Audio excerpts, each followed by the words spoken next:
Olá, leitores da Bíblia, bem-vindos ao dia 254. Eu sou a Tati Camargo, do Mulheres com Fé, e juntos estamos lendo a Bíblia por completo, com apenas 15 minutos por dia e mais alguns minutos adicionais para o mini estudo bíblico. Hoje nós vamos concluir o livro de Ezequiel, nós vamos ler os capítulos 46 ao 48. Vamos agradecer a Deus por essa leitura que tivemos, com tantos ensinamentos. Amanhã nós vamos começar Joel e que o Senhor continue falando aos nossos corações nesse dia. Antes de nós iniciarmos a leitura, vamos fazer a nossa oração. Senhor Deus, querido Pai, nosso Senhor Salvador, Criador dos céus e da terra, o único que com uma palavra pode mudar todas as circunstâncias, pode fazer as coisas que são impossíveis aos nossos olhos acontecerem, porque o Senhor tem o poder sobre tudo, sobre todos. E nós te louvamos e te agradecemos por sermos teus filhos, tuas filhas amadas, aceitas por ti. Muito obrigada, Senhor. Te agradecemos pela leitura deste livro de Ezequiel, que possamos lembrar de tudo que lemos, de todos os ensinamentos que tivemos, do amor que o Senhor tem pelo teu povo, daquilo que motiva o teu coração, daquilo que te faz ficar triste, que possamos aprender, Senhor Deus, a cada dia. Nos traz à memória aquilo que aprendemos nessa leitura, para que possamos colocar em prática, abençoar alguém que nós encontrarmos. Nos ajude nessa caminhada com o Senhor, Pai. Que o Senhor nos abençoe nesta leitura, esses últimos capítulos do livro de Ezequiel, e que o Teu Espírito Santo possa nos ajudar, trazendo um entendimento, compreensão, abrindo os nossos olhos espirituais para aquilo que o Senhor quer nos revelar. Continue trabalhando em nossas vidas, removendo as distrações que atrapalham a nossa comunhão contigo. Que possamos manter o foco no Senhor. Em nome de Jesus. Amém. Ezequiel capítulo 46.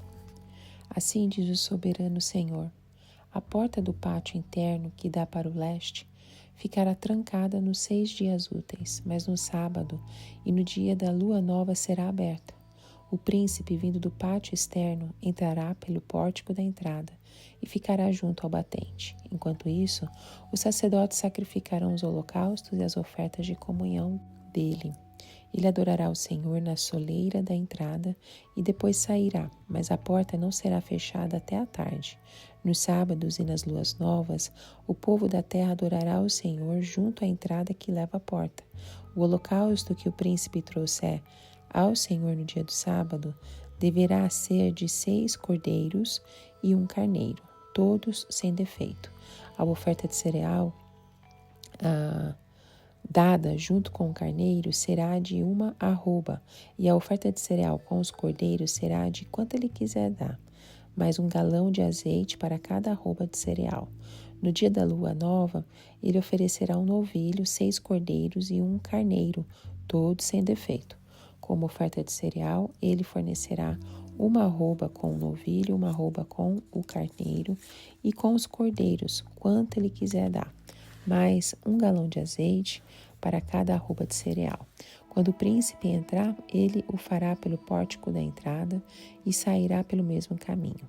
Quando o povo da terra vier perante o Senhor nas festas fixas, todo aquele que entrar pela porta norte para adorá-lo sairá pela porta sul, e todo aquele que entrar pela porta sul sairá pela porta norte. Ninguém voltará pela porta pela qual entrou, mas todos sairão pela porta oposta. O príncipe deverá estar no meio deles, entrando quando eles entrarem e saindo quando eles saírem. Nas festas, inclusive as fixas, a oferta de cereal será de 1 arroba com um novilho, 1 arroba com um carneiro e com os cordeiros, quanto ele quiser dar, mais 1 galão de azeite para cada arroba. Quando o príncipe fornecer uma oferta voluntária ao Senhor, seja holocausto, seja oferta de comunhão, a porta que dá para o leste será aberta para ele. E ele oferecerá seu holocausto ou suas ofertas de comunhão como faz no dia de sábado. Então ele sairá e depois de ter saído a porta será trancada. Diariamente vocês fornecerão um cordeiro de 1 ano sem defeito como holocausto ao Senhor. Manhã após manhã vocês o trarão. Com ele vocês também trarão manhã após manhã uma oferta de cereal de 1 cesto de arroba e 1/3 de galão de azeite para umedecer a farinha. A apresentação dessa oferta de cereal será feita em obediência a um decreto perpétuo. Assim, o cordeiro, a oferta de cereal e o azeite serão trazidos manhã após manhã para o holocausto que será apresentado regularmente.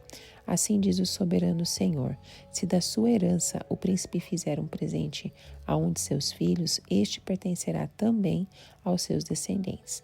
Será propriedade deles por herança.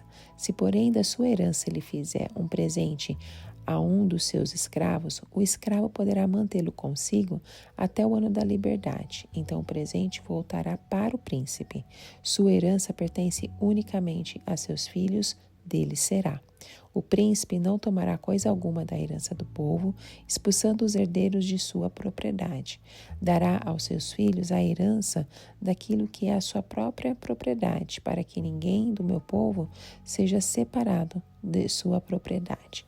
Depois o homem me levou pela entrada existente ao lado da porta, até os quartos sagrados que davam para o norte, os quais pertenciam aos sacerdotes, e mostrou-me um local do lado oeste.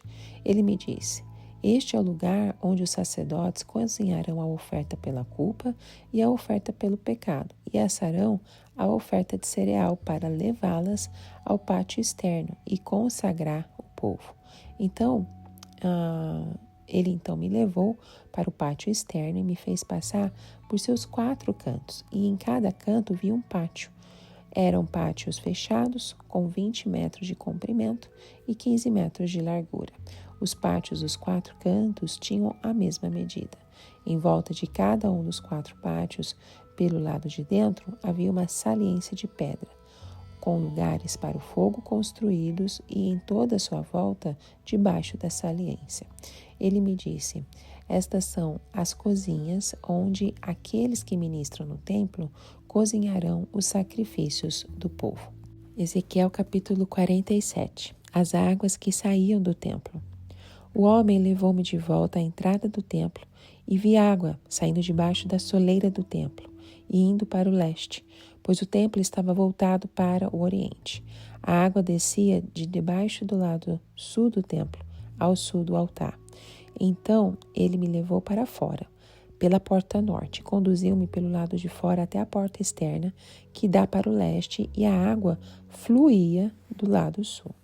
O homem foi para o lado leste com uma linha de medir na mão, e enquanto ia, mediu 500 metros e levou-me pela água que batia no tornozelo.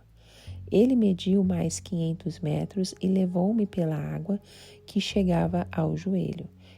Mediu mais 500 e levou-me pela água que batia na cintura.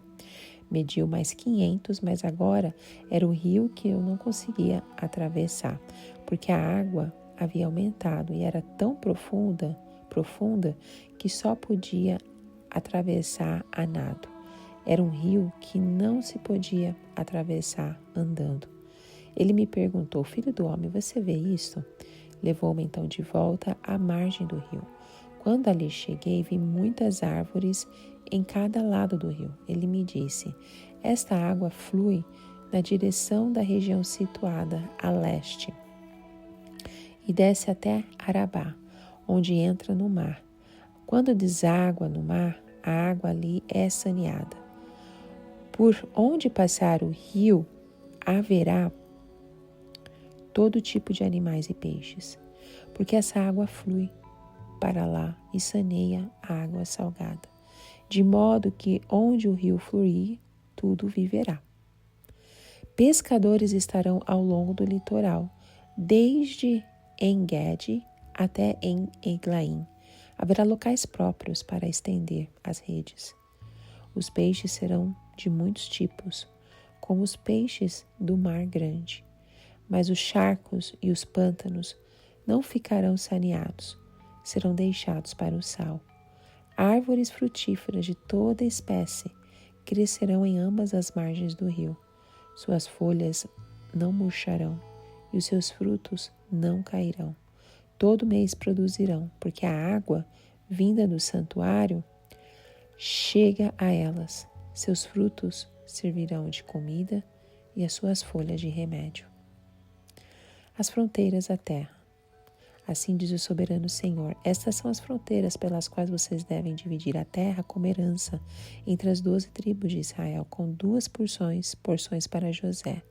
Vocês a dividiram igualmente entre elas, visto que eu jurei de mão erguida que a daria aos seus antepassados. Esta terra se tornará herança de vocês. Esta é a fronteira da terra. No lado norte, ela irá desde o Mar Grande, indo pela estrada de Etlon, passando por Lebo-Hamate, até Zedade, Berota e Simraim, que fica na fronteira entre Damasco e Amate, e indo até Azer-Haticon, que fica na extremidade de Aurã. A fronteira se estenderá desde o mar até Azar-Enã, ao longo da fronteira norte de Damasco, com a fronteira de Amate ao norte. Essa será a fronteira norte.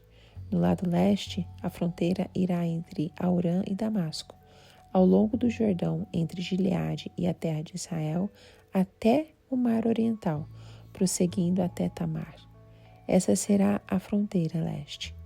No lado sul, ela irá desde Tamar até as águas de Meribá-Cádiz, prosseguindo então ao longo do ribeiro do Egito até o Mar Grande.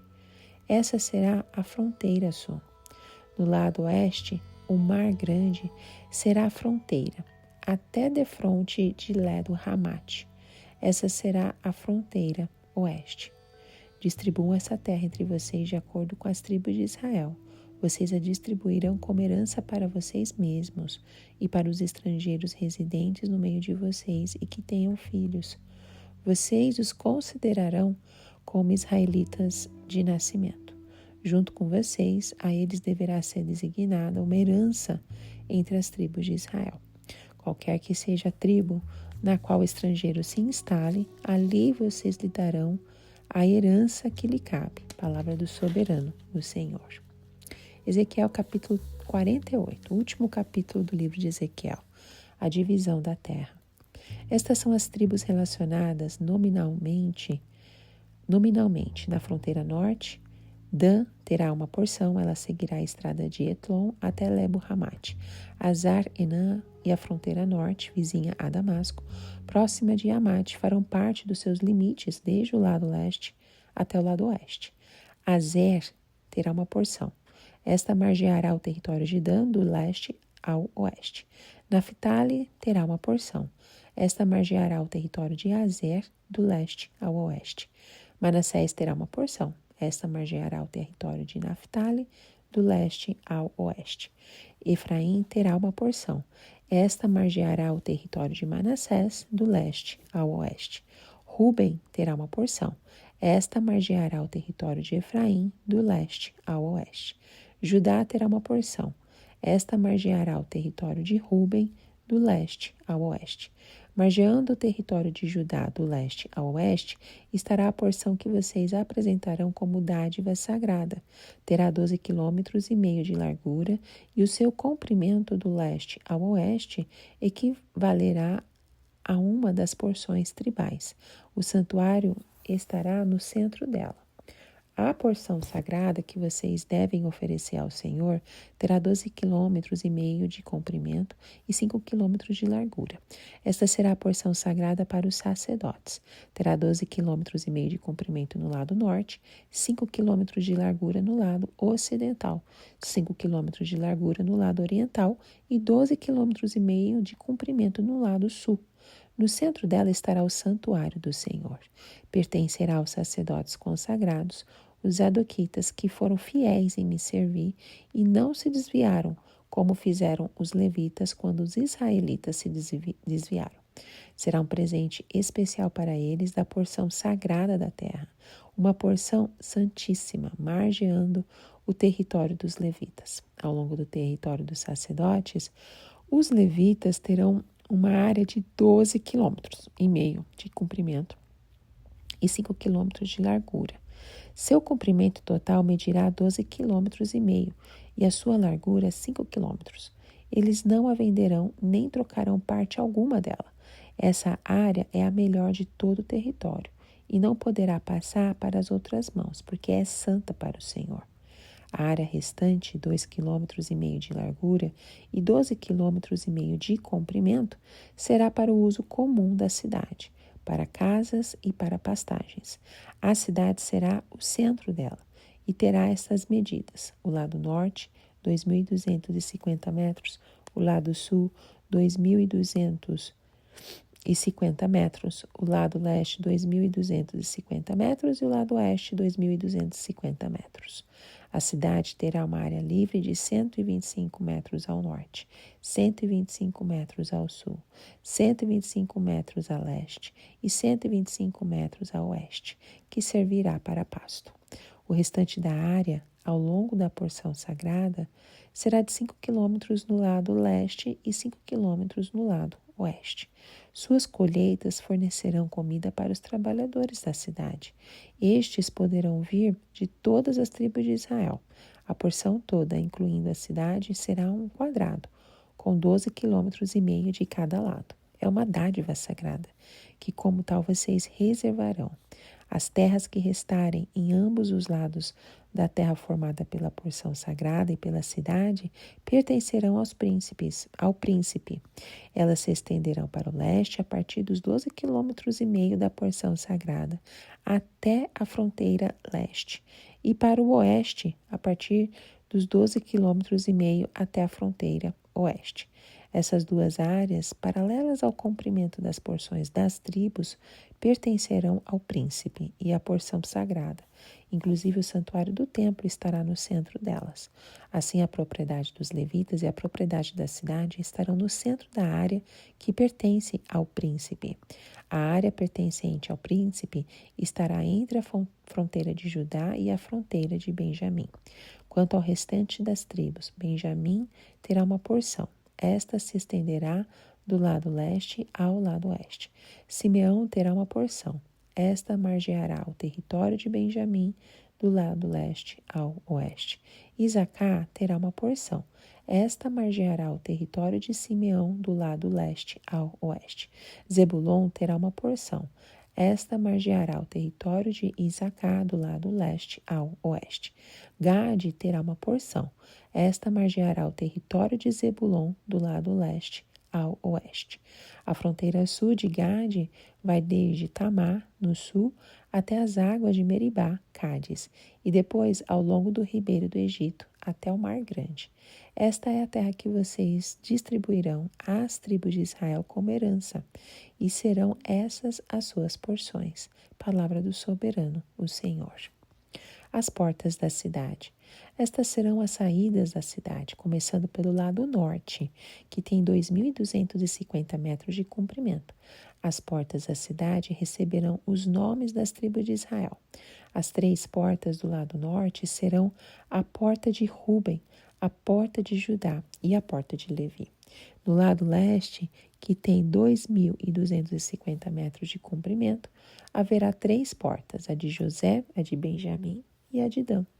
No lado sul, que tem 2.250 metros de comprimento, haverá 3 portas, a de Simeão, a de Isacar e a de Zebulon. No lado oeste, que tem 2.250 metros de comprimento, haverá 3 portas, a porta de Gade, a de Azer e a de Naphtali. A distância total ao redor será de 9 quilômetros, e daquele momento em diante, o nome da cidade será: O Senhor está aqui. Amém. Ezequiel 46 revela que o culto a Deus deve ser santo, ordenado e comunitário.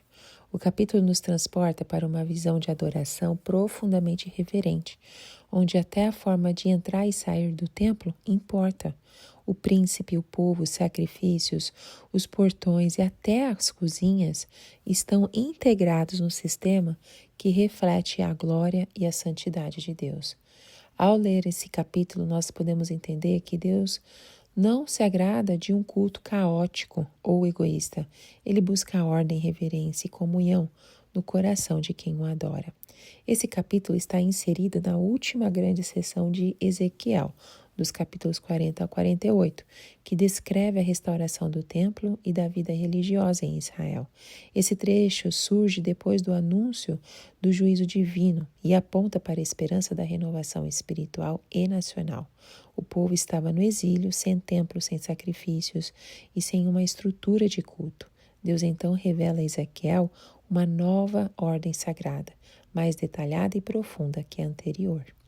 O capítulo começa com a ordem de que a porta do pátio interno que dá para o leste ficará trancada nos 6 dias úteis, mas será aberta nos sábados e festa de lua nova. Isso confere um ritmo sagrado ao tempo. Deus separa dias específicos para encontros especiais com seu povo. O príncipe tem um papel crucial. Ele entra pelo pórtico, permanece na soleira, adora o Senhor enquanto os sacerdotes oferecem sacrifícios e depois ele sai. A porta só fecha no final do dia. O povo, por sua vez, adora junto à entrada, lá no versículo 3. Isso mostra uma estrutura de culto hierárquica mais participativa. Todos são chamados a adorar, cada um no seu lugar. Nos sábados, o príncipe deve oferecer 6 cordeiros e um carneiro, todos sem defeito, como ofertas de cereal e azeites proporcionais. Nas festas de lua nova, a lista inclui também um novilho. Comparando com a Torá mosaica, as exigências são maiores, revelando um culto mais intenso e elaborado. Essas prescrições também refletem um desejo de renovação da aliança, com um foco de pureza e ordem. Ezequiel não repete exatamente a lei de Moisés, mas adapta a um novo momento histórico, reforçando o papel como provedor do culto. O versículo 8 determina que o príncipe entra e saia pelo mesmo portão. O povo, porém, deve entrar por uma porta e sair por outra. Essa regra, aparentemente prática, tem implicações teológicas. Ninguém sai da presença de Deus do mesmo jeito que entrou. O príncipe entra no meio do povo, em meio ao povo, versículo 10, participando da adoração coletiva, sem privilégio exclusivo de horário. Isso reforça a ideia de que, apesar de sua função distinta, ele faz parte da comunhão, da comunidade de adoradores. O versículo 11 retoma a padronização das ofertas. O versículo 12 abre espaços para ofertas voluntárias. Quando o príncipe quiser ofertar espontaneamente, a porta oriental será aberta para ele. Esse gesto revela a importância da generosidade do culto. Não se trata apenas de cumprir regras, mas de expressar amor e gratidão a Deus. A abertura da porta oriental indica que Deus está sempre acessível para receber adoração sincera. Esses versículos que fala, dos versículos 13 ao 15, fala do sacrifício diário. Era uma oferta queimada contínua. Como que funcionava esse sacrifício diário? Todas as manhãs deveria ser oferecido um cordeiro de 1 ano com cereal e azeite. Está lá nos versículos 13 e 14. É um decreto perpétuo. O versículo 15 resume: serão trazidos manhã após manhã para o holocausto, que será apresentado regularmente. Essa prática também está escrita em Êxodo 29 e também em Números 28. Mas Ezequiel modifica detalhes. Ele omite a oferta da tarde e não menciona libações de vinho. O importante é que a adoração diária continua. Deus deseja constância e o povo é lembrado todas as manhãs de sua dependência da graça divina. Os versículos 16 ao 18 trata da herança do príncipe. Ele pode dar propriedades aos seus filhos. Essas se tornam deles. Mas se der a um servo, o presente só dura até o ano da liberdade. Além disso, ele não pode tomar terras do povo. Versículo 18. Essa lei protege a justiça e evita abusos. A herança da terra é sagrada. Ela deve permanecer com a família, pois Deus é o verdadeiro dono. Ezequiel conecta essa ordem com a promessa de uma comunidade restaurada, onde cada família tem seu lugar, sem exploração, sem corrupção. A parte final do capítulo descreve duas áreas de cozinhas. As internas são para os sacerdotes cozinharem as porções sagradas, versículos 19 e 20, e as externas, nos 4 cantos do pátio, são para os levitas prepararem as refeições do povo. Pode parecer um detalhe irrelevante, mas tem profunda importância teológica. A separação entre os espaços reforça os diferentes níveis de acesso à presença divina. Além disso, mostra que Deus convida seu povo para comer à sua mesa, não como deuses pagãos que exigiam oferendas para o seu próprio sustento, mas como um pai que compartilha comunhão com seus filhos. Ezequiel descreve um sistema de culto com foco na santidade, na ordem e na participação do povo. No Novo Testamento, encontramos seu cumprimento em Jesus, que se torna o sumo sacerdote perfeito e o cordeiro definitivo, lá em Hebreus 9, dos versículos 11 ao 14. O príncipe de Ezequiel pode ser entendido como figura messiânica. Ele lidera o povo, provê os sacrifícios e adora em reverência. Isso aponta para Cristo, o rei humilde que serve seu povo. Ele não ultrapassa os limites do santuário, ao contrário, se oferece como sacrifício fora do templo, em Hebreus 13, versículos 12, para nos trazer para dentro. As cozinhas que permitem ao povo participar da refeição com Deus antecipam a ceia do Senhor. Como cristãos, não levamos carne ao altar, mas participamos do pão e do vinho, símbolos da nova aliança. Ezequiel também mostra que o culto não é mera formalidade. Ele deve ser sincero, organizado e permeado de reverência. Isso ecoa em Romanos 12:1, quando Paulo nos convida a oferecer o corpo como sacrifício vivo, santo e agradável a Deus. Ezequiel 47 nos ensina que a renovação espiritual começa sempre no templo.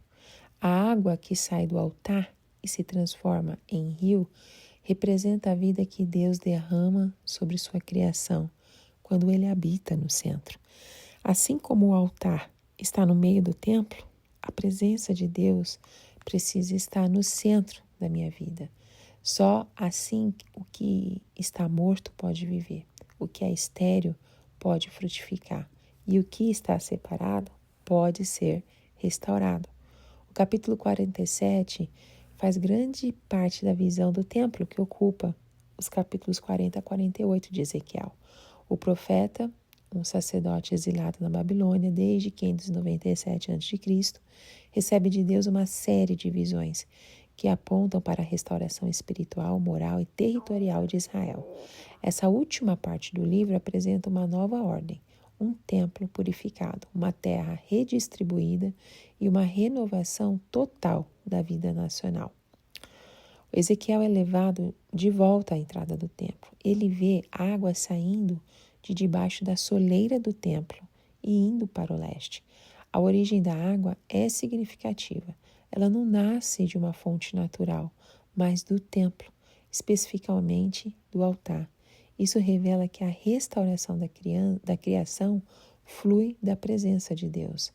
Ao sair pela porta norte e dar a volta até a oriental, o profeta percebe que a água escorre do lado sul, próximo ao altar. Esse detalhe reforça a ideia de que tudo começa no altar, no lugar da reconciliação com Deus.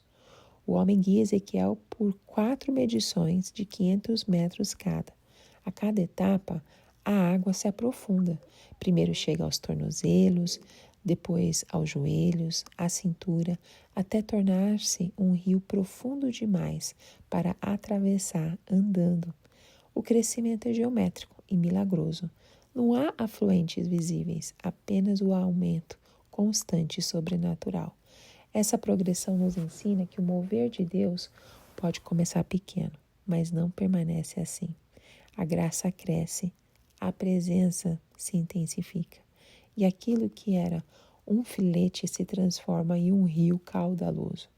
Não é o esforço humano que produz isso, é Deus, é só Ele. O anjo pergunta: você vê isso? Essa pergunta é mais que retórica.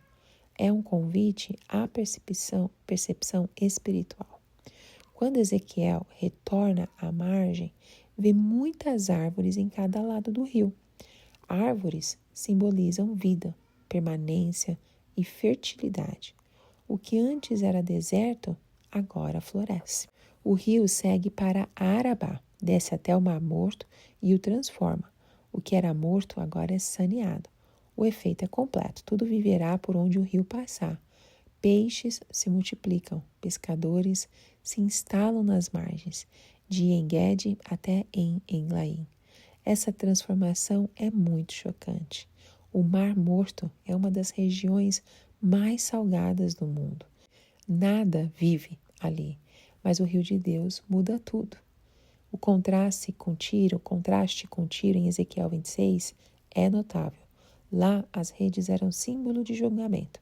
Aqui elas apontam para abundância e vida nova. Deus inverte os sinais. Há alguma parte que não é transformada? Nós vemos no versículo 11 que sim, os charcos e os pântanos permanecem salgados. Eles não serão saneados. Isso serve como um alerta. Há lugares que não receberão a vida nova, seja por escolha, seja por função específica. Esses locais ainda têm utilidade. Sal também preserva, mas não participam da abundância plena. Isso nos ensina que nem todos se abrem para a plenitude da graça. Alguns preferem manter-se distante ou mesmo resistentes. A presença de Deus transforma, mas nem todos querem ser transformados. As árvores frutíferas crescem em ambas as margens. Elas dão frutos todos os meses e suas folhas servem de remédio. Isso é mais do que produção natural, é um milagre sustentado pela água do santuário. Não há seca, não há escassez, tudo é constante e abundante. Essa imagem ecoa o Éden lá em Gênesis 2 e aponta para os fins dos tempos, como descrito em Apocalipse 22, versículos 1 e 2. As folhas curam, os frutos alimentam, a criação é restaurada por completo. Como a terra será redistribuída? A partir do versículo 13, a visão muda do rio para as fronteiras da terra. Deus ordena a redistribuição entre as 12 tribos, com 2 porções para José. A divisão será igualitária, como herança do Senhor. O mais impressionante aparece nos versículos 22 e 23. Os estrangeiros que vivem entre os israelitas e têm filhos também receberão herança. Eles serão tratados como israelitas de nascimento. Isso quebra paradigmas. A imagem do rio que cura e dá vida reaparece claramente em João 7,38, quando Jesus diz: do seu interior fluirão rios de água viva. Ele falava do Espírito Santo. Assim como a água sai do templo em Ezequiel, o Espírito flui do novo templo, que agora é o próprio Cristo, e por meio dele os crentes. Em Apocalipse 22, versículos 1 e 2, João retoma a visão de Ezequiel. Ele vê um rio de água da vida que sai do trono de Deus e do Cordeiro. A árvore da vida está às margens e suas folhas curam as nações. Tudo é restaurado. E o último capítulo 48, revela que a nova organização de Israel nasce da presença de Deus. A última visão do profeta encerra seu livro com uma promessa. Deus não apenas restaura a terra, mas estabelece uma nova sociedade centrada no culto, na justiça e na comunhão. A glória do Senhor que havia deixado Jerusalém, em Ezequiel 10, agora volta, e a cidade é chamada Iavé Chamá, que significa o Senhor está ali. Isso nos mostra que o verdadeiro futuro do povo de Deus começa com a presença dele e que tudo ao redor, território, Liderança, culto, cidade deve se reorganizar a partir disso. Ezequiel profetiza entre os exilados da Babilônia após a queda de Jerusalém em 586 a.C. O templo havia sido destruído e a esperança do povo estava profundamente abalada. Esse capítulo faz parte da última grande visão, que apresenta uma nova ordem para Israel, com templo, sacerdócio, terra e povo reorganizados. O capítulo começa com a declaração. Estas são as tribos. Retomando o anúncio de Ezequiel 47. As tribos são organizadas em faixas horizontais de norte a sul, ignorando o relevo natural da terra. 7 tribos ficam ao norte da porção sagrada: Dan, Aser, Naftali, Manassés, Efraim, Ruben e Judá. Outras 5 estão ao sul: Benjamim, Simeão, Isacar, Zebulon e Gade. Essa organização reflete uma estrutura teológica, não histórica. As tribos são agrupadas conforme suas origens maternas. As filhas das esposas principais, Lia e Raquel, ficam mais próximas do templo, enquanto as descendentes das servas, Bila e Zilpa, estão nas extremidades. Isso demonstra um ideal de honra e memória. Ainda que pareça injusto sob a perspectiva moderna, Ezequiel não busca eliminar hierarquias, mas equilibrá-las. A simetria norte-sul e a paridade dos lotes revelam um esforço por justiça restauradora. O que significa a porção sagrada? Entre Judá e Benjamim está a reserva consagrada a Deus. Ele mede cerca de 12,5 km de largura e vai do Jordão ao Mediterrâneo. Dentro dela há porções para os sacerdotes, zadoquitas e levitas. Os sacerdotes recebem o centro, onde está o santuário. É uma terra santíssima, exclusiva e não pode ser vendida ou trocada. Capítulo 48, versículo 14. Os levitas têm uma área igual, adjacente, mas inferior em status. Essa separação reflete a teologia do culto em Ezequiel. Só os zadoquitas que permaneceram fiéis podem ministrar no templo. Os levitas, por causa da sua infidelidade, servem em tarefas menores. O texto insiste na santidade desse espaço e na exclusividade do serviço religioso. A porção ao sul da terra sagrada pertence à cidade, ou profana, mas isso não indica pecado, apenas mostra que ela não é parte do sagrado reservado ao culto. Ela é para o povo. A cidade mede cerca de 2,5 km de cada lado, cercada por áreas abertas de 250 metros e 2 faixas agrícolas de 5 km de largura. Essas áreas provêm alimento para os trabalhadores e peregrinos. A divisão em 3 níveis, sacerdotal, levítico e comum, reflete um modelo concêntrico de santidade. Deus está no centro. Ao redor estão os que o servem e mais fora o povo. As terras restantes ao leste e ao oeste da porção sagrada pertencem ao príncipe. Ele não governa como rei davídico, mas atua como líder espiritual e civil. Sua função é garantir os recursos para os sacrifícios e manter a justiça. Ele não tem acesso irrestrito ao templo, não determina o culto e está proibido de oprimir o povo. O fato de sua terra envolver o templo e a cidade sem absorvê-los mostra sua limitação. Ele está perto do centro sagrado, mas não domina sobre ele. Como que é a nova cidade de Deus, descrita lá nos versículos 30 ao 35? A cidade é quadrada, com 2.250 metros de cada lado e 12 portas, 3 em cada face. Cada porta leva o nome de uma tribo. Levi ganha uma, enquanto Efraim e Manassés são unificados em José, mantendo 12 nomes no total. A multiplicidade de portas mostra inclusão. A cidade está aberta para todas as tribos. E o seu novo nome é Yahvé Shammah. O Senhor está ali. Esse nome é a resposta à crise dos capítulos anteriores, quando a glória de Deus abandonou Jerusalém. Agora ela volta e permanece. O novo centro de Israel não é político, é teológico. A visão de Ezequiel encontra eco direto em Apocalipse 21. João vê a nova Jerusalém descendo do céu, como uma noiva adornada para o Cordeiro.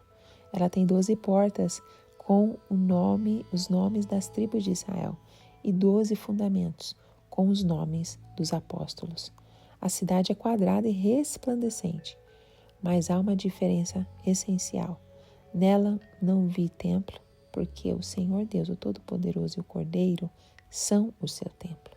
A presença de Deus não está mais restrita ao santuário. Ela preenche toda a cidade. O nome Yahvé Shammah se cumpre plenamente em Jesus. Ele é Emanuel, Deus conosco. Sua encarnação é a maior demonstração da glória de Deus habitando entre os homens. A organização centrada na presença divina, proposta em Ezequiel, se concretiza no corpo de Cristo. Agora nós somos templo do Espírito e a cidade final é habitada por todos os povos, não apenas Israel. Assim nós terminamos o livro de Ezequiel, em especial esses 3 últimos capítulos, e o que nos ensina, tudo que nós lemos, que nós somos confrontados com a verdade simples e poderosa. A presença de Deus muda tudo. Ela transforma a terra, ela reorganiza o povo, redefine a liderança e dá novo nome à cidade. Deus não apenas quer habitar entre nós, Ele quer ser o centro da nossa existência. Quando Ele ocupa esse lugar, tudo ao redor encontra seu lugar justo. Justiça, igualdade, serviço e comunhão. Também nós aprendemos que a nossa adoração não é um ato isolado. Ela envolve espaço, tempo, recursos e comunidade. Deus valoriza o modo como organizamos a nossa vida em torno dele. Cada tribo tem seu espaço, cada grupo tem sua função e todos convergem para o santuário. Isso nos faz refletir: estamos vivendo uma vida centrada na presença de Deus ou nosso coração está disperso, dividido entre muitas prioridades? Então, tantas coisas para nós refletirmos através dessa leitura. Yahvé Shammah, este é o símbolo da nova sociedade, onde Deus está presente no cotidiano. É possível viver uma vida marcada por santidade, hospitalidade e adoração. Tudo isso que lemos é um lembrete de que a nossa esperança final não está em estruturas humanas, mas na presença de Deus entre o seu povo. E essa presença já começou a habitar em nós por meio de Cristo. E um dia ela será plena, quando o próprio Deus for a luz da nova cidade. Que Deus continue nos abençoando nessa jornada da leitura bíblica. E eu te vejo no próximo áudio com o livro de Joel. Um grande abraço. Tchau, tchau.